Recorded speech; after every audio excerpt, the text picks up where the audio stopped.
പ്രേതങ്ങളെക്കുറിച്ച് കേൾക്കാത്തവർ കേരളക്കരയിൽ ചുരുക്കമായിരിക്കും.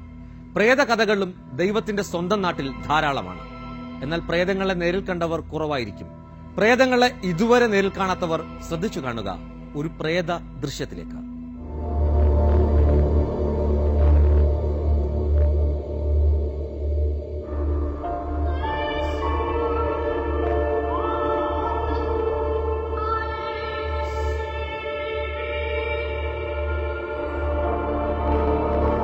വിചിത്രമായ ഒരു CCTV ദൃശ്യമാണ് ഇത്.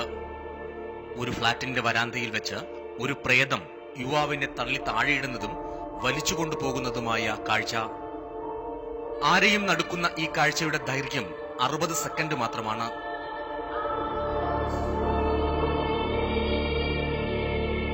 മറ്റെല്ലാവരും ഉറങ്ങിക്കൊണ്ടിരിക്കെ ഉറങ്ങാതിരുന്ന CCTV പകർത്തിയതാണ് ഈ ദൃശ്യങ്ങൾ. ഈ ദൃശ്യങ്ങൾ സത്യമാണോ അതോ മിഥ്യയാണോ എന്ന് ഇതുവരെ ആരും കണ്ടെത്തിയിട്ടുമില്ല. അന്തർദേശീയ മാധ്യമങ്ങൾ വരെ ഈ പ്രേത ദൃശ്യങ്ങൾ വാർത്തയാക്കിയിരുന്നു.